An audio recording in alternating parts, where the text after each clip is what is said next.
Anywho, I'm excited about this episode of the Downloaded Content Podcast. So we have with us tonight Marsha Gosier, correct? Yes, correct. Go see her. Really fast. I did pronounce that correct. And Sabrina wasn't with us, but I'll let Sabrina and the audience know how we actually met. So Sabrina, me and Mona, when we went to go do the James Mathis and Samuel McCrary interview, which, by the way, Marsha, I don't know if you know this, but did you know that on the Young Turks on Indisputable with Dr. Rashad, that they're running that story now? Oh, wow. I did not know that. I'll send you the link. But Okay. So Sabrina, when we got there, Miss Marsha was there, and I already knew because she was dressed eccentrically. I was like, oh, it's a weirdo like us. We're going to get along perfectly. Right. And of course, because I come in wearing a keffiyeh, and everybody knows I'm odd. And one of the first conversations that we got struck up because I heard her say the word ashe. And ashe is a word that we hear around here a lot because me and Mona are huge Bobby Hemmett. We listen to a lot of Bobby Hemmett around here. See what I'm saying? This particular. So we struck up a conversation with Marsha about her spirituality, and it was extremely fascinating. And because Marsha, the more that you get on with us, you'll realize that me and Sabrina, for at least 13 years, have been trying to coalesce a spiritual coalition of people who are political activists also. And up until now, it's been very difficult. So that's how we met Marsha, is at Mr. Mathis's house when we were doing the interview with them. So I'm glad that all of you are here because, like I said, I've been real excited about this because you ladies are just going to cook. So first, Marsha, if you could explain to people who don't know, what does ashe mean? Ashe is derived from Africa. It means blessings. It means it is the African equivalent of amen, but blessings unto you. And so with Yoruba, and so I will give you all my, since Daniel has opened the door to that. And so yes, my name, born with, due to the Middle Passage, is Marsha Gosier. It's not French. It's actually Haitian. It's an untouched island called Gosier, Goyze, and it means big nosed pelican, and everyone in my family has that. And so that's how it's actually spelled. So of course, on that Middle Passage, a lot of the enslaved practice African spirituality, traditional African spirituality. And so my Yoruba name is Ade Alakuyade. Ade means royalty, and Alakuyade as in Alodumare, as in the hanger of the moon and stars, the almighty God. And so Ashe is blessings unto you. And so in Yoruba, we add a little extra to it in Ifa, and it's Asheo. Yes. So, but yes, I am just excited to be here. And Daniel, you touched on something when you said, that you and Sabrina and Mona were looking for spiritual activists, because nothing is new under the sun, and it has to come back to that, because that's how things got done, 3,000-4,000 years ago. It was through our spiritual connection, because as we know, God is a spirit. God is not a man that God should lie. And so we have to honor nature in order to be just in everything. We have to respect this universe that God has created, and also understand that God expects so much out of us, because God has to oversee an entire universe. Just as God makes sure that the crickets and the water, and make sure that the rivers and the lakes connect, and make sure that our lakes don't bump into our ocean, and just how awesome and wonderful all of those things are. And so bringing you greetings today from Fort Valley, Georgia. And I am a Georgia girl, Georgia peach all day. And just excited to be here, and just glad that we all met, know that we are kindred spirits from thousands of years ago. I'm quite sure you all probably helped us get through a rebellion, or helped us through that Underground Railroad, or helped kick some butt, or when they tried to give us one of those little dirty blankets, Dan, you probably was somewhere like, don't take that blanket, don't take it. So, Sabrina was yeah, probably just over there putting people's names in jars or something. Man, Yeah, let's yeah, hope so, yeah, right? yeah, yeah. yes, yes, So, yes. pronounce the name of your path or your faith again for people. It is Ifa. Okay. Ifa, Yoruba, which is actually a tribe in Africa, as we know, the continent of Africa. So Yoruba, and so when with the Middle Passage, you had a lot of royalty and kings and queens and magical people that were enslaved from Yoruba, Benin, and so you have that little pocket, and so it's known as Yoruba. Okay, and so I always have to ask this of anybody of a different faith other than colonial Christian corporate Christianity is what I call it. Sure. You're in Georgia. We're all Yes. here in Georgia. So were you always of this path, or how did you get to this path? I'm sure you went through the corporate Christian maze at some point. So go ahead. I'm fascinated to hear your Absolutely story. not. Being from the South, which is the home of the Bible Belt. And so if you're in the South, there are two religions, Christianity and football. And so grew up in the Black church, AME. And, like most people, it was tradition. I felt very blessed to not have overly religious parents, and I didn't grow up in a very stringent doctrine of AME. I was always allowed to be very inquisitive about things and encouraged to read. And so at 16, I went to go live with my father, who was like bump church. And so I thought that was the coolest thing, after having to go to church on Sundays and being a part of the choir and going to choir rehearsal on Wednesdays. But AMEs, we don't stay in church all day. So we don't, about 2 o'clock. I know y'all end about what, 11, but just joking. But we're done like The Methodists are there all day. 11 on the dot. Yeah, Oh yeah, like at the yeah. buffet. So yes, yeah. So it's African Methodist Episcopal AME. So yeah, singing from the same sheet of music there.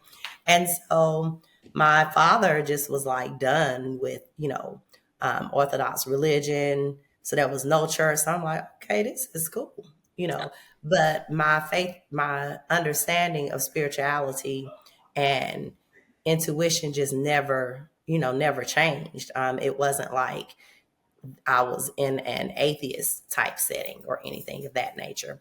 And so because I've always been allowed to be, inquisitive, and I'm a child of hip hop, you know, and so now we're in this Public Enemy kind of stage at that time. And I start reading Malcolm X, and I'm attending a high school in Decatur, Southwest DeKalb, which is totally different than what you were used to in schools in Central Georgia. So I went from, if you wore a Black Excellence shirt, like with, I think at that time in like 88, you would see the Malcolm Martin and Me shirt. So if you were at Peach County at that time, um, you couldn't wear that shirt. You would get suspended, but kids could wear their rebel flag shirts, and that was acceptable and okay.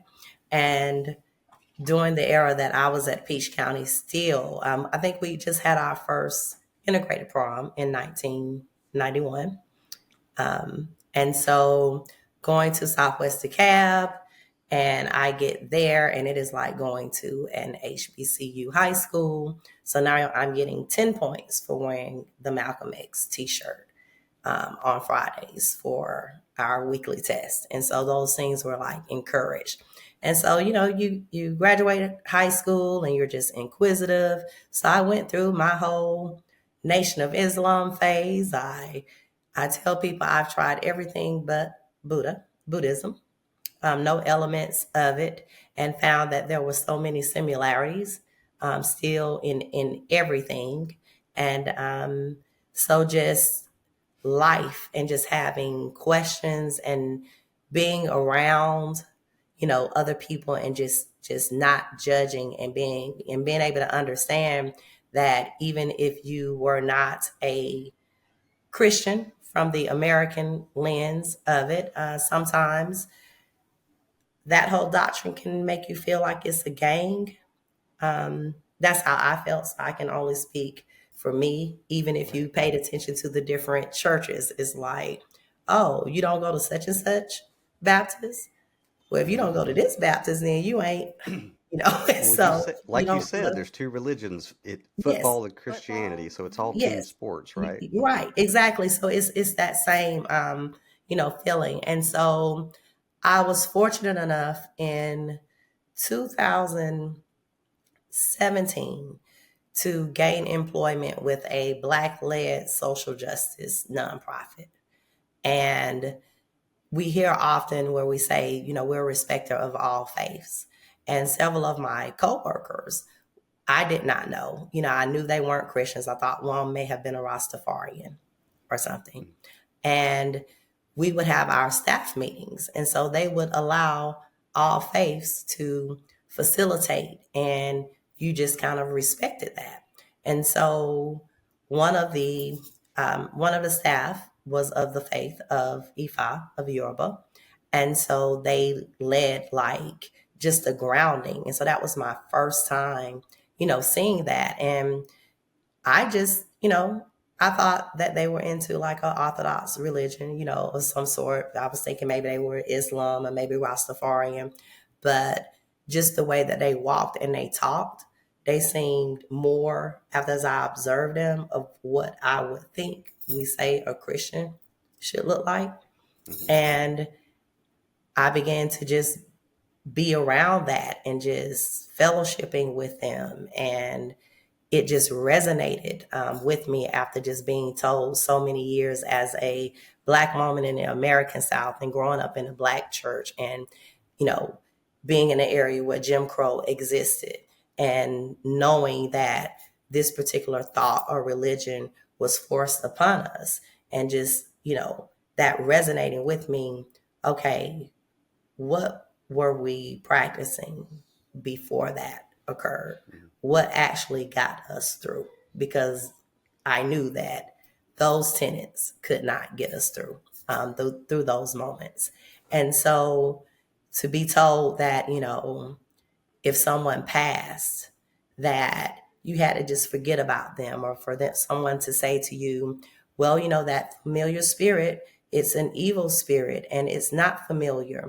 And even if you take some of the teachings of the Bible, which I view it as the acronym Basic Instructions Before Leaving Earth. And when you take some of that, if Jesus wept about a friend, then how can you tell me that I can't weep about my mother or my grandmother? Or if you're going to tell me that I need to honor Christopher Columbus, and Christopher Columbus has transitioned, then why can't I honor my great-great-grandmother?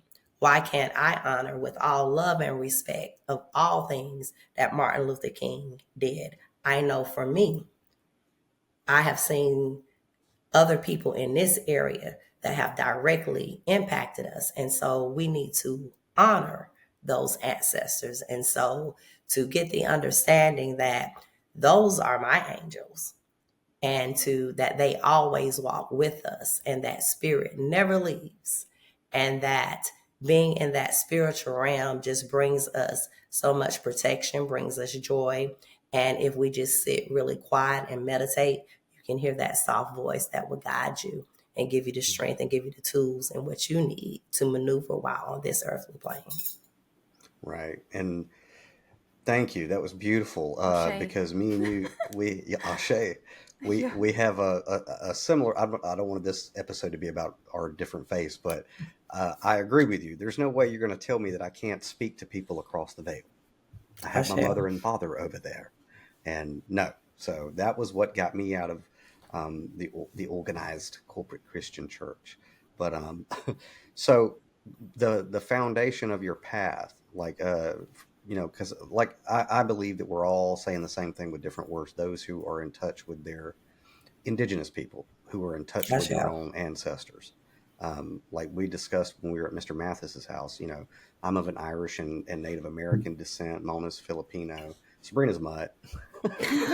She's Mutt. So she's got all kinds of voices in her head. I got around, I'm grateful for it though. Yeah.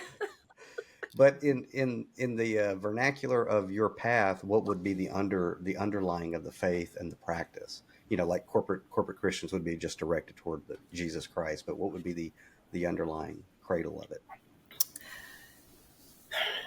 Daniel, okay, so due to one, we don't view it as a religion, it's a culture. And due to the now it is recognized as a religion if we want to be technical. It is allowed just as all other religions with the Department of Corrections from a federal lens.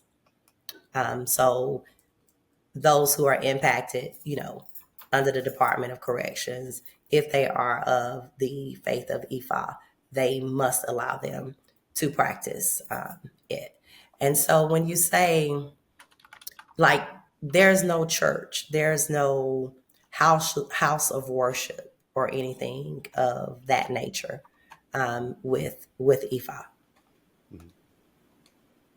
Yeah, there's no house of worship. You have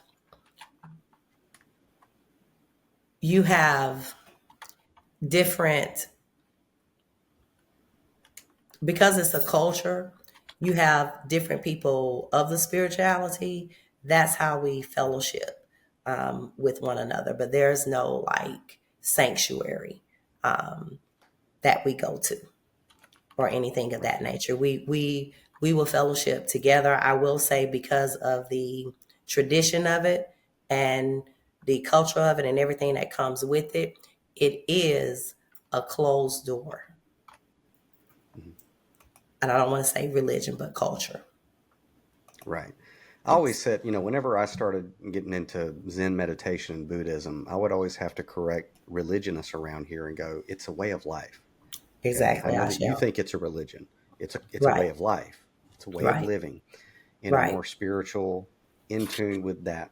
You're more leaning over there than Yes. rigorous doctrines and dogmas, things like that.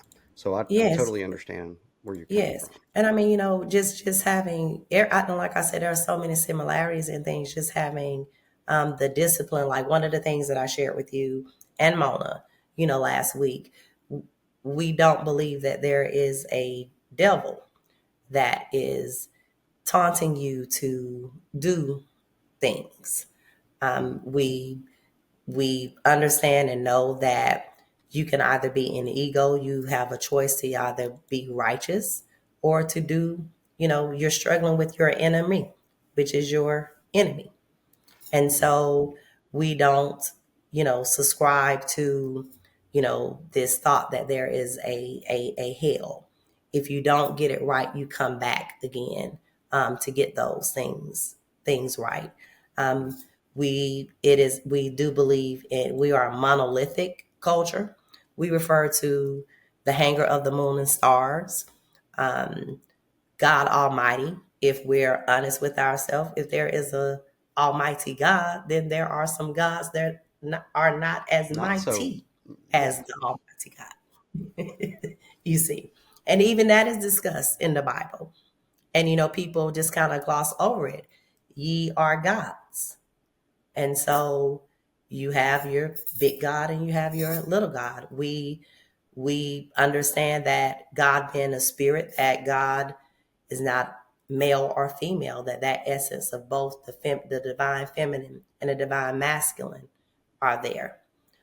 We again believe in, a supreme God. We call him by the Nigerian name of Olodumare. Yes. I'm going to have to scribble that one down. I hadn't used that one. So, wow, me and you are the same faith. What do you know? Basically. Mona, do you got any questions about anything she said so far? I was gonna ask. I know you said you didn't want us to go on a tangent. Can you hear me? Okay, Yes. about our religions and stuff. But I know Sabrina is a priestess, Is that, I know that you were saying something about you were working toward becoming a white priestess, or that was your, are you already a priestess with the faith? I know you were saying something to me about becoming a priestess, or that you already were. You're asking me, Yes, or yes, you. Yes, yes, Miss yes, yes, Marsha. yes, yes, yes. I was I saying that am. Sabrina is also a priestess, like in her own, with her Yes, own, yeah. yes. So I am. Yes, I am a. At this point, what is today? The 15th. Yes. So I am a Yawo, which is a young priestess. So I will be done with that portion in about a week. And so Okay. yeah, so I in the Yoruba faith, then I am a Iya. So when you see in Africa is IYA, in Nigerian, IYA, so the I sounds like a E. So it's a Iya. So Gotcha. yes. Yes, so I And am a priestess. and is that the and I'll get Sabrina, you're next, but is the year of white, is that associated with I don't want to say ascension, elevation, your graduation into being a priestess? Is that what the year of white has to do with? You can look at it as such. Okay, Okay. Yes, gotcha. yes. Bree, what you got? Oh, I love it. I love it all. At the end of the day, I run with which is easy.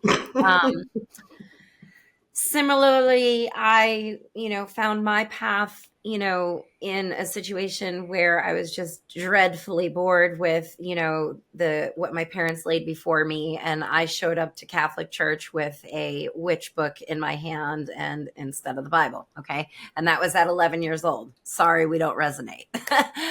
I got my priesthood in 2010.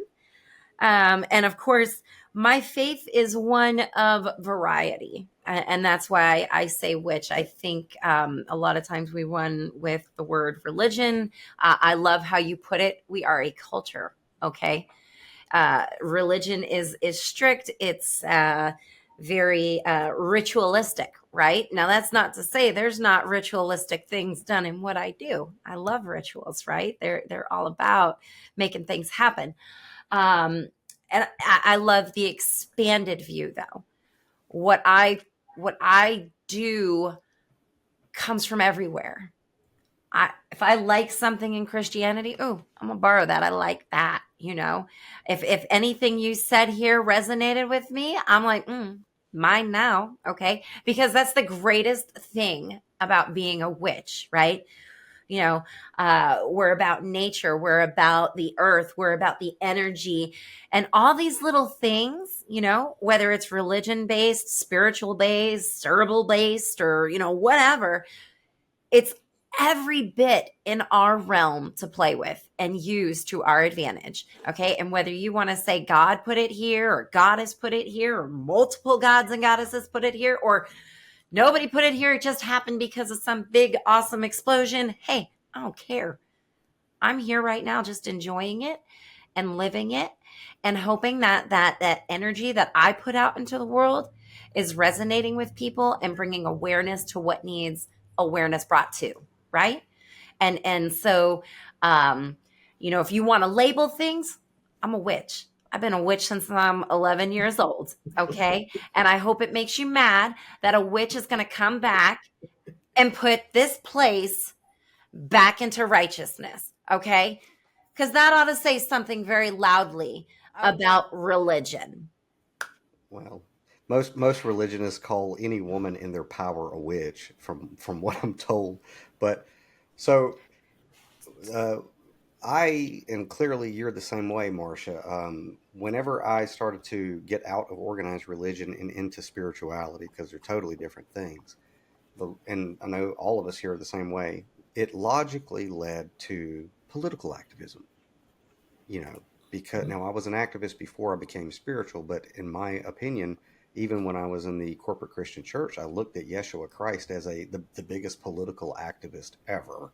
So, it was obvious to me that anybody of great faith, of great spirit, they oppose systemic corruption no matter when or where they are. And so it seems with what you were saying earlier, you were more politically activist inclined before you got onto this path, but you see clearly you still see the same melding, right? Oh yes. I mean, when you, I mean, because let's just be honest. As far as America is concerned, what is viewed as, and that's why I always say America's version of Christianity, or even European Christianity, it was it was steeped in creating racism. Like there's no way around it. I mean, there's just no way if you read the Bible, and we're looking at King James's version of the Bible because that's what most people kind of hang their hat on, and that's what was passed out, first. But even if you look at it, like one of the moments for me and just my activism, it was shortly after like I'd gone through something, and this is after I'd done like the Nation of Islam, and I'd done the Nation of Gods and Earths, and all of these other things. And so I got into a fearful state about something. I had a stalker, okay, and this went on for like 6 months. I'm living in Atlanta, and I'm calling the police, and like never, find the person. And so I get into, and like I'm fearful. At the time, I have like a 3-year-old son, and I'm like, the worst thing, or the second worst thing that could happen, the stalker's gonna rape me and let my son live. Worst case scenario, gonna rape me, kill my son. So I'm just like in that state. Okay, couldn't hardly sleep. I'm meditating, one Saturday, and Spirit was like, go to church. Okay, and Spirit was very specific in what church, and it was a pastor that I absolutely did not know, but did not like, because I was from a small town like Fort Valley. I'm living in Atlanta, and Spirit was like, call your best friend who happened to go to World Changers, Creflo Dollar on the TV, which was like a no, okay, in what I knew and what I thought I knew. And that's why I actually learned to read the Bible. That was never a big thing in the AME church from my experience. You get one scripture and then you just kind of go off, but was never told read the Bible and encouraged to read it. And so I'm going through that phase, and I'm like locked in, even though you should never do something out of fear, but it helped me through some moments in my life. And so then we have the Trayvon Martin. Now we're moving into 2015, because all of that is like 2008. And we have the Trayvon, we have the Michael Brown, we have the Sandra Bland, all of these things occurring. And I'm like, hold on. I know Revelations says that Jesus has skin of burnt bronze. And if you burn a piece of toast, there's no light burnt. So you can play with that word all you want to. It was going to Creflo Dollar's church. It was like, it's a map in there. Why don't y'all look up the map? And why don't you look up these places? And why don't you have a dictionary while you're reading it, so you can really see what's going on?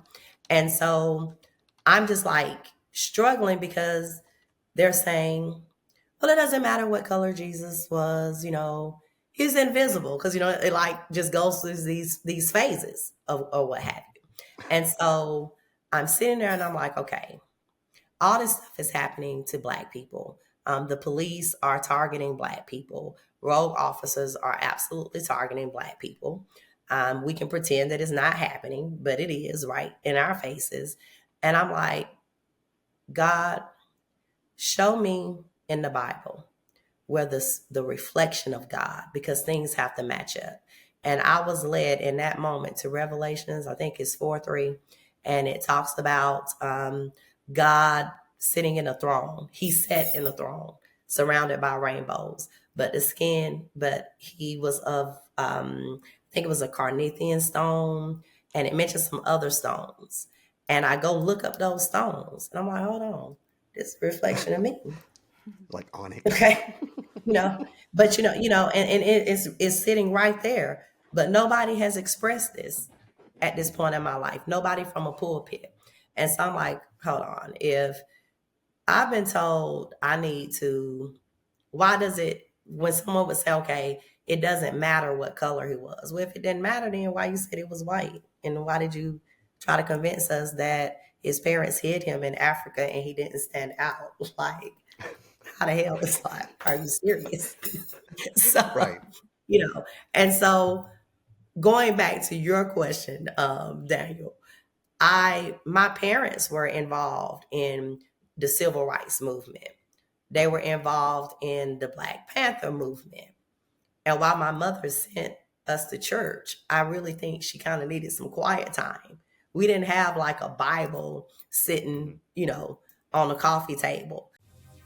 America's at a crossroads. Are you watching or are you speaking? Michael Jones isn't just watching. He's spitting fire. Protest poetry is raw and unapologetic. His words aren't just heard, they ignite action. Support the movement. Wear the message. Grab your merch. It's time to rise. Are you ready to listen? They were involved in the Black Panther movement. And while my mother sent us to church, I really think she kind of needed some quiet time. We didn't have like a Bible sitting, on a coffee table. There was no picture of Martin Luther King in my mom's house. My mom was a librarian. She was over the library at Fort Valley State. And once she found that I loved history and I was inquisitive, my mother bought a projector home. And I think I was like 6. And I learned about Malcolm X first before I knew anything about Martin, you see. And so I saw my mother strategize. I saw my father strategize. I was always told to walk in Black excellence. I was always told to not put my head down. I was always told that even the most racist white person respects a Black person that speaks up and stands up for themselves. And I have found that to be true ever since my mother and my father told me that. And so I feel that I had no choice because that's all I knew. That's all I saw.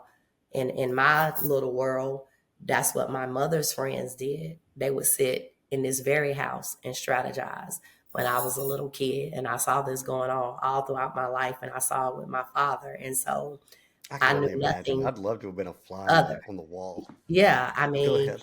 yes, I was just telling someone this week that even in that AME church, we didn't get a lot of Bible, but what they taught us, because understand, I mean, it was just a great place to be in little bitty Fort Valley, and you're talking early 70s and 80s, and you have a Black woman that's the principal of the elementary school. You have a Black woman that's the principal of the 4th grade. And I happen to live in the same neighborhood with them. The president of Fort Valley State was like 2 streets over. At that time, Fort Valley State had a house for their president in our subdivision. And so, that's all I knew. And this is what you did. And I just felt fortunate enough for my parents to be in a position where they were able to go to Fort Valley State. Neither of my grandparents knew how to read or write. Both of my parents were born in 1941. They graduated Fort Valley State in 1963. They signed the Civil Rights Bill in 1964. And my mom and my dad and their friends was like, what? We can drink out the water fountain. We got to do this shit. Like, we not playing. Yeah. And so that's all I know, Yeah. And that's how my friends are, like my close circle. And so, so like, we say like, what is it? Power together. It have to be in you, not on you. You see. Yeah. And so it's just in me. And it's, it's nothing I can do about it. And the two go together, because even this facade of Yahshua that they try to paint, that he was kind and he was perfect, but he went in there and tore that damn table up when they were playing around in that synagogue. And there's nothing nice about that. That's not perfect. That's human. Yeah. You see. And so Joshua didn't play around even in the Bible. I mean, sometimes it could be viewed as rude.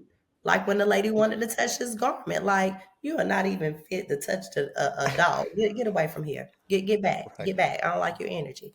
So, I mean, that's just how I feel about it. And yes, One of I my believe. spiritual mentors. I'm sorry. One of Yes. my spiritual mentors. One of your who? He said one of my spiritual mentors in regard to Yeshua. He goes, look, this guy was not butter wouldn't melt in your mouth. He'd have thousands of people listening to him on Saturday, and then he was back down to 12 on Sunday because he said something offensive. But I feel you there. But Yeah. before we get into the next, I really want to start drilling into the obvious elephant in the Georgia and in the South room. But let me go another round to make sure everybody has any questions. Mona, did you want to? I didn't know we were all going to give our spiritual bios, but did you want to give a little background so that we all No, know? We I did. thought that I was left behind. Mine's Yes. boring. No, keep going. You're good. Keep it going. Bree? No. Okay. Okay. Yeah, we Go covered. ahead. Now, okay, this is where we're going to start cutting into the steak. Okay. And as we had our discussion at Mr. Mathis's house, I don't use terms like black and white. I understand that it's what's been put into the culture to do. I hear black and white, I think chessboard, and I'm like, who set this game up? Okay. I see different cultures, different, we all have different ways, things like that. However, as we said when we were at Mr. Mathis's, when I got here, because I'm an alien to this place here, Houston County, which is very close to where you're at, not too far from Bree, and of course, Mona's right here in Houston County with me. When I got here in 1994, the same thing. The first thing that I noticed was like, these guys really like war and football, and then the next thing that I started to notice was these motherfuckers are racist as shit in this county. Racist as like nothing I have never seen before, and it's been industrialized. Okay. And look, my people got here in Ireland after the War of Northern Aggression or the Civil War, whatever you want to call it. Okay. So I look at history as a scientist, as an objective observer, and I could see when I got here that the systemic racism specifically in this area is rabid, and that they have turned it into a financial monster and weaponized it through policing for profit, probation for profit. It's horrendous. So this was some of a lot of the uncomfortable subject matter that we were discussing with Mr. Mathis and Mr. McCrary. And I've been trying to bring awareness to it, and I'm aware, like when issues do come up, like Mr. Mathis and Mr. McCrary, and tomorrow night we have on Mrs. Ash, whose son was, I don't know if you've heard about this, Marsha, but a 21-year-old pulled over in Perry by the Houston County Sheriff's Department with a medical condition. He was a passenger. It was driving while black. Okay. They pulled him over going 63 and a 70. Come on. Long story short, he was tased, put on the side of the highway. This was just, I think, last week, Mona, wasn't it? I think. I thought this was probably last week, 4 or 5 days ago. Yeah, Joanna Ash's son. Put on the side of the road. I've spoken to her briefly, and we're going to have her on tomorrow, but it was like just listening to it. And from my point of view, it's like, okay, I just talked to Mr. Mathis. I just talked to Mr. McCrary. We all know about Law Dixon's situation, and that's just in the last month. Okay. So, that's why I really, really appreciated your remarks to me, and you called me comrade, and I was like, yes, because at this point we are all comrades, and I feel it's my responsibility to my Creator that if I see an injustice, even if it's not directly affecting me or mine right away, that's watching, or this is watching. And if I have the ability to speak up for any people who are being oppressed. I better do it.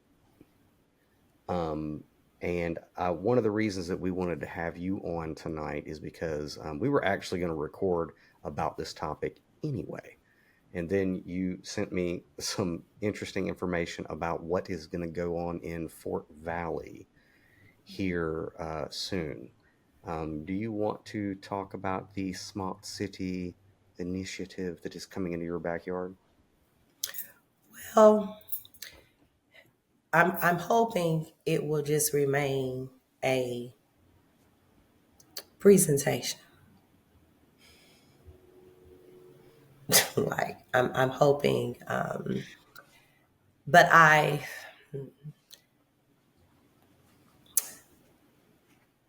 would rather wait to talk about it after Wednesday, because I'm hoping it will just be an item on the agenda.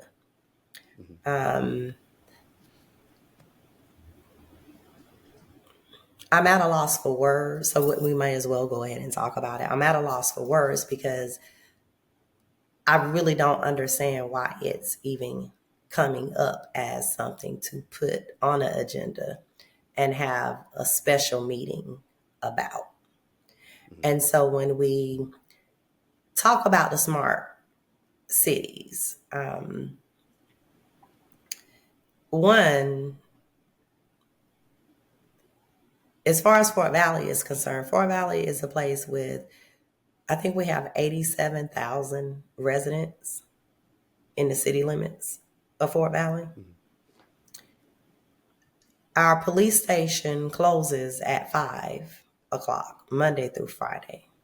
That must be nice. It is not open to the public on the weekends. So if I'm casually strolling downtown Fort Valley and someone tries to mug me and I'm like 20 feet away from the police station, more than likely, if I get away, I think I'm going to my instinct is going to be to get to the police station as opposed to call 911. I mean, because, but you can't do that in Fort Valley, Georgia, because our police precinct is closed to the public on the weekends and after 5 on Fridays. So that is the dumbest thing. So the last thing they need to do is allow technology to do the policing on their behalf.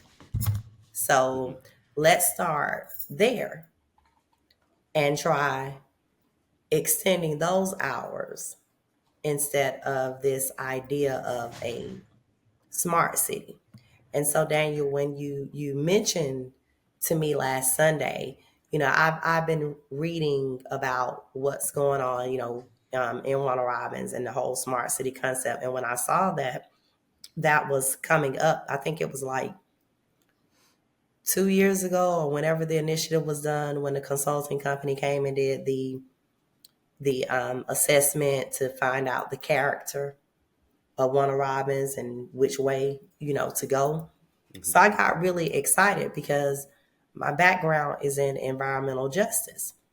And so we will often talk about smart cities when we were talking about, sustainability and make that platforms for candidates, because we hear those buzzwords and we've heard them for the past, 8 years, sustainability, accountability, but no one is saying, how are you going to make us sustainable?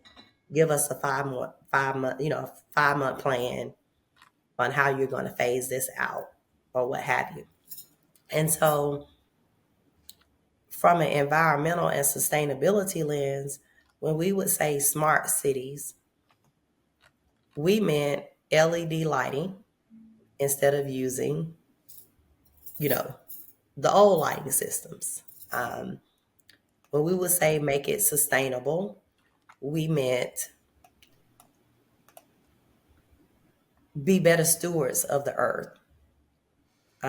Convert over to filing things electronically instead of using paper. Have recycle bins in the offices of the cities, whether it was the city of Atlanta city of Savannah, city of Warner Robin, city of Fort Valley, city of Valdosta. That meant, to paint that picture, placing hotspots and Wi-Fi in your downtown areas, in your parks. So when families are there playing at the park, they can tap into the Wi-Fi. Mm-hmm. And so that's what we meant by making your area smart, a smart city. Right. And so, as in all things, because when we speak for environmental justice, excuse me, that stems from environmental racism. And so the founding mother and father of that are a Dr. Bullard and a Dr. Mildred McLean, whom I happen to become an organizer with. Dr. Mildred McLean, if you wanted to Google her, she's out of Savannah, and she is considered being one to coin the term, helping to coin the term environmental racism. And so you better know when Dr. Mildred McLean reaches out to, on a federal level, whether it's Biden, whether it's Trump, whether it's whomever it has been since the 80s, they know who Dr. Bullard and Dr. Mildred McLean are. And so when you start getting these offices of sustainability that you were seeing pop up throughout the United States around 2018, on the West Coast, and just, focusing on being good stewards of the earth, as in all things, do you think that they sat around and said, oh, let's put some cameras on those LED lights? As in all things, when communities come together and when they create plans and ideations for their community to be better stewards, in this America, you will always have the overseer.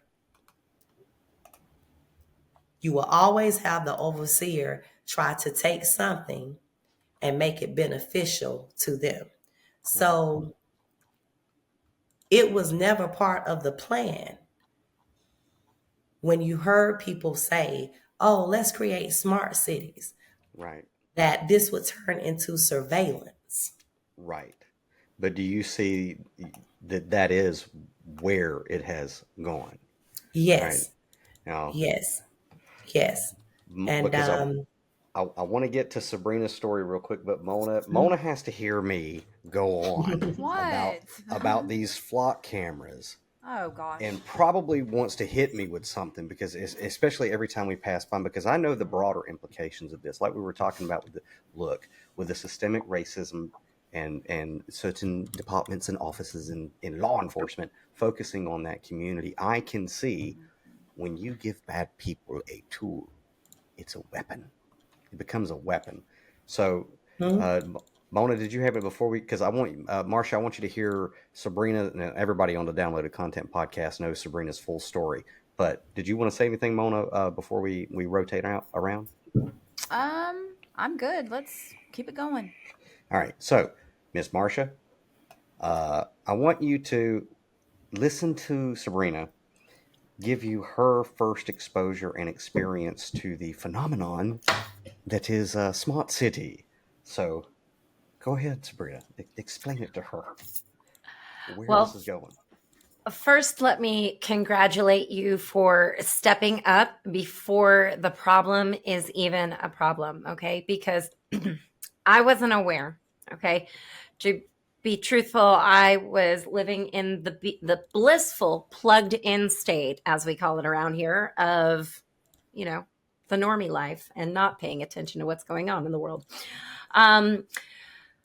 This was a bad choice for me because I was just enjoying a normal day. It was the end of my work day on a Monday. So as you can imagine, it was nothing but chaos.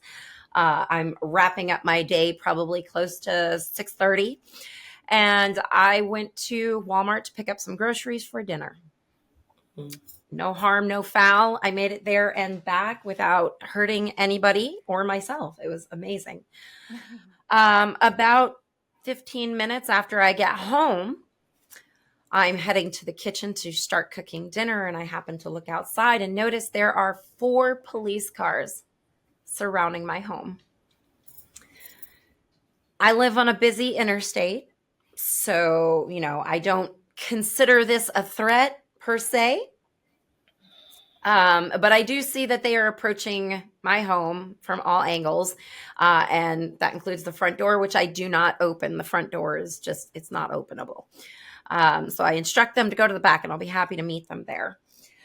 In the back of my house, they proceed to tell me that I was identified by a flock camera somewhere in my travels to Walmart within the past hour, mind you, okay, that I had a warrant for my arrest based on a 2016 speeding ticket in which they're saying I didn't satisfy the sentencing.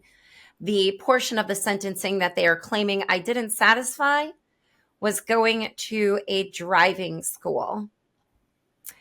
This wasn't a DUI. This was speeding on the interstate. Okay, so let's be clear. It was another incident in which I was driving, in which nobody was harmed in my driving. Okay, and that's what they will tell you. I was driving. Let's be clear. You should be traveling at all times. Let's just put that out there. Okay, use proper terminology. Anytime you're in your vehicle going somewhere, you are traveling. You are not driving. There's a big difference there that Crumpton can get into for you. However, because I was driving and because they had alleged that they failed to receive this piece of paper that says I graduated this 8-hour course of sitting through a failed comedian's poor jokes and 1990s videos telling me why I should practice better cautions behind the wheel, I passed that class. I submitted that paperwork back in 2016, but fast forward to 2024. I come home from Walmart. These police tell me that no, I didn't. And they're here to arrest me for it. Arrest me. They want to lock me up for a crime that I satisfied the sentencing for back in 2016. Now, they don't necessarily know all the details behind it, according to them. They're in front of me. They want to take me to jail. They don't have all the information, and they also don't have the warrant that they claim to have. They have a warrant, but they don't have a warrant.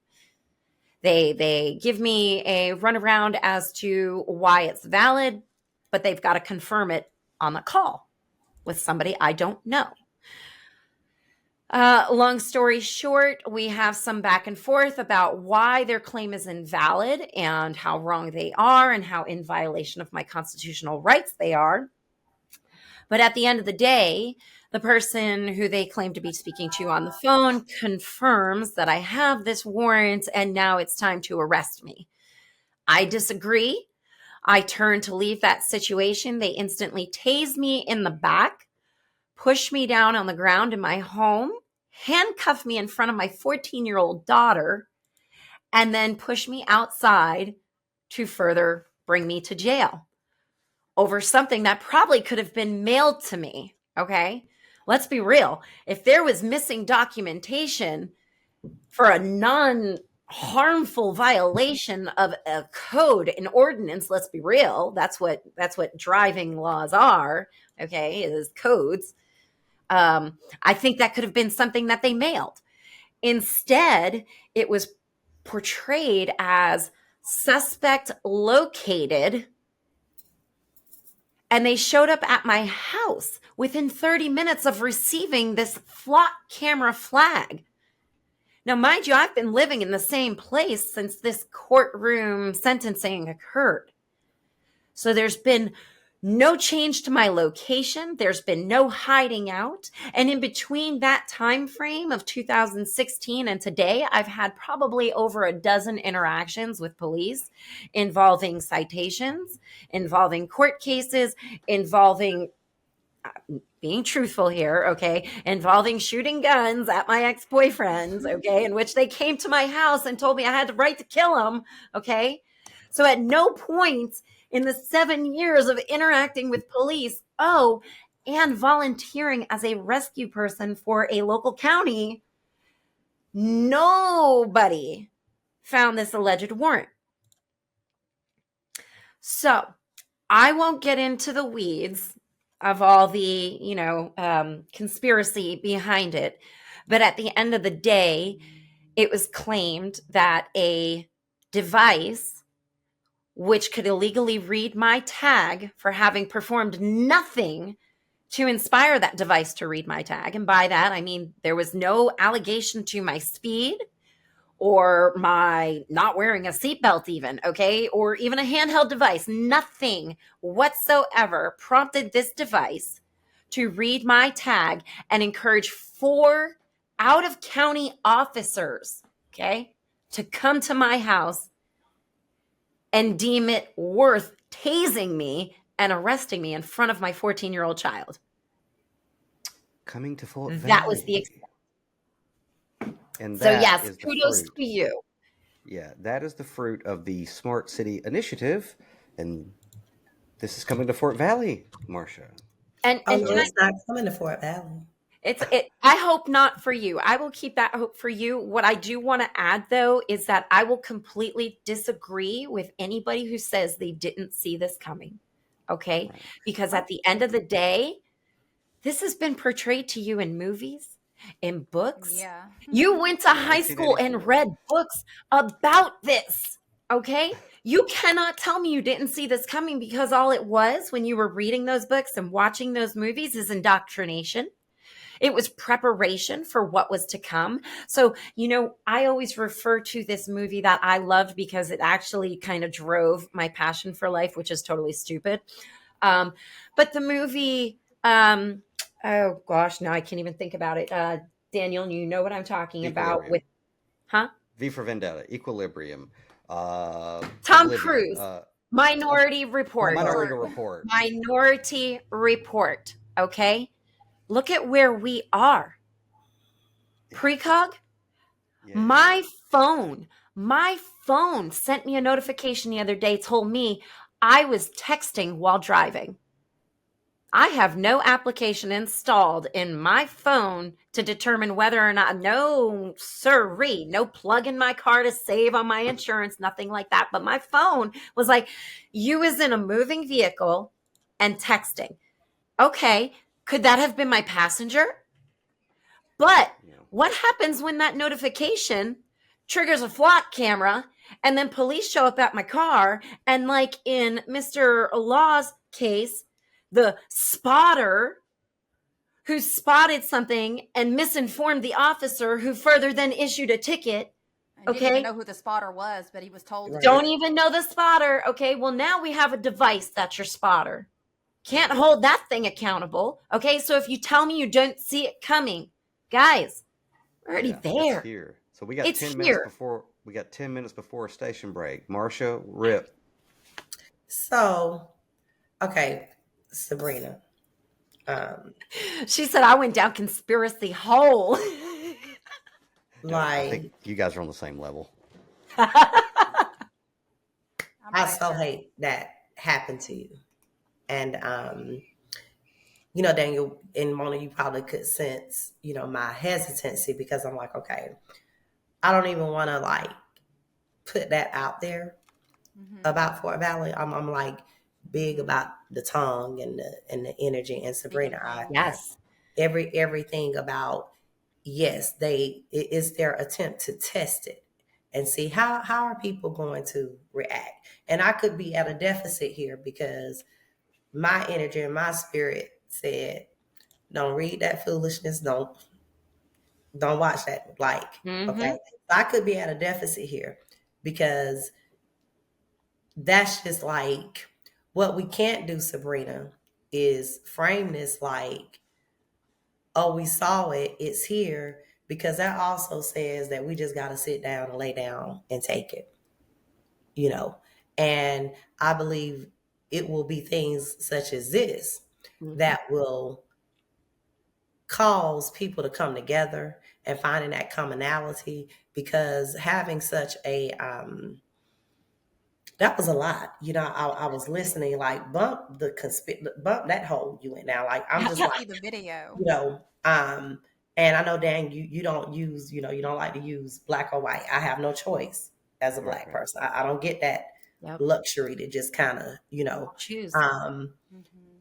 and for that to happen to you as a white woman, ooh, Right. Right. It's so funny because I don't want to get on this tangent, but one day we will talk about how the white woman has actually been like decreased so drastically, but at the same time, I'm more about women empowerment because I feel like that's where the future is. Okay. right, And I 'cause feel I like was about to that's say, why they destroy us so hard, why they turn us against each other. Oh, Okay. yeah. Like, Women, period. we'll have to have a podcast on that topic Yeah. separate. Can But I just? But yeah, go ahead. I think in the video that we did with Law Dixon, Sabrina did make a statement. She said that she knew that if she was the other color, they would. Oh, yeah. Y'all wouldn't have made it out alive. I mean, oh no, whereas she got I'm a tased. real Mona, Daniel, and Sabrina. First off, as white women, y'all can pull out them tears, baby. And y'all can stop a lot of stuff. Okay. Like won't work for y'all have me. been the symbol I don't know, of purity and okay, like so you couldn't, but then I guess they're probably sitting there like, oh, she bad shit crazy because you probably was just like going off like, how dare you, like, you know what I'm saying? But I will fight you. like whew, Right. that's a lot. Yeah, Yeah, I probably, I mean, yeah, like And I Marsha, whenever probably, I'll send you ooh, the video, That's what I said. whenever Send we're her the done video. recording, I'll send you the video. Yeah, but you're right. And look, and I didn't whenever I say coming to Fort Valley, that's a warning. So what we're going to do is we're going to speak that out of existence. Okay. yes. And then and what's disheartening, but I know we're gonna go on break and you and I have had some, conversations, but like I don't know what is so disheartening for, I don't know if I don't know what goes through. I'm hoping that maybe no, because the mayor of Fort Valley is a former police officer, so is very well aware of what this level of technology would do. Mhm. And I don't mind going on record and saying, and Mayor Lundy, I hope you hear me because I was a supporter of yours. I lost friends supporting you. Wow. Mayor Jeffrey Lundy has absolutely made me say, Fort Valley, Georgia, no area needs a former police officer as a mayor. And I think seeing the mayor of New York and seeing this, that's like because I'm all about the scientific method on hypotheses every day. So that has been tested twice in the past 2 years, and it's been a dud. Mm-hmm. So, but to see, especially in Fort Valley, where we're 86% Black, and I don't even know if, with the exception of him, I don't know if they're aware, but they have to be because they have the same information I've been privy to get, about it. And I mean, Sabrina, I'm still like processing. Right. I've heard about it, the flock, and I'm just like, okay. Well, and I guess And that's people my come point, right? Is like there's nobody who hasn't heard about this, at least at a state level, at a county level, at any government level. This was No. coming. So they came from another county. Because see, I've been thinking that out of your jurisdiction, you can't, like, I'm stuck, like. And you know what my county said? My county said, nah, we ain't heard nothing about that. Right. But Marsha, it goes deeper than that. Oh my God. They've been doing activism for over 10 years. It goes deeper. That's just surface Because I was about level. to ask, because I'm sitting there like, Because I already know. Like they didn't just whip this up out of nowhere, okay? Yeah. Like, Because I was about to go there even because I'm like, Yeah. I said, that's a longer show. Like, Yeah, Marsha, because Marsha, I already ahead. know if they get it in Fort Valley, they like, Are we going on break? When we go on break, you can give her the rundown. Yeah, Marsha. When we first met at Mathis, and you were asking me, I didn't get a chance to answer the question. You were asking me, well, what's your experience as a white person or a non-black person with police? And I'm like, I'm a terrorist. I don't think it's what Marsha is thinking it's going to be in my particular case because I've got a history with law enforcement. But anyway, yeah, we're coming up on a break. Let's take 10 minutes for a station break. Let's go. I got to take my medicine.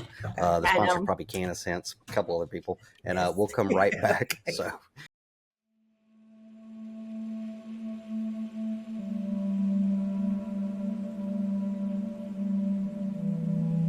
Step into your power with Mona Lucia, Tarot, and Reiki.